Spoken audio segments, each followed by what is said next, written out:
तो बहन के यहाँ गए थे। तो बहन की जो पति की बहन होती है उसे नंद कहते हैं, वो उनके यहाँ ले गए थे। तो उनके यहाँ हम गए हुए थे तो एक कमरे में देखा एक नौजवान व्यक्ति पड़ा हुआ था। वो शायद उनकी ननंद के पति थे।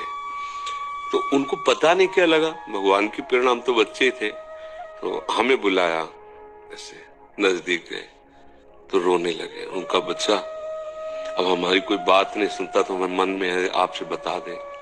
तो शायद हमें भगवान उदाहरण देना चाहते होंगे इसलिए सुनवाया होगा, नहीं तुम बच्चा थे, उनका कोई सपोर्ट तो कर ही नहीं सकते थे। उनका बच्चा है, जो बिल्डिंग देख रहे हो ना, ये मेरी बनवाई हुई, वो मेरी पत्नी है।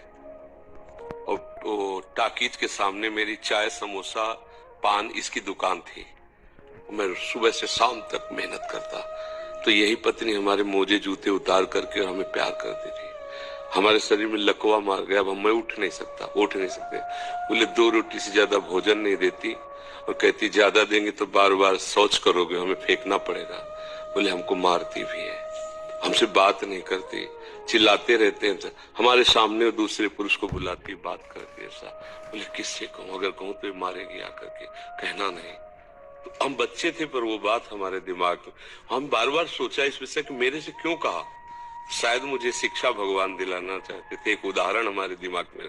देखो ये वो बता रहा है कि जब मैं कमा के आता था तो मेरे जूते मुझे उतारती थी, मुझे प्रेम करती थी।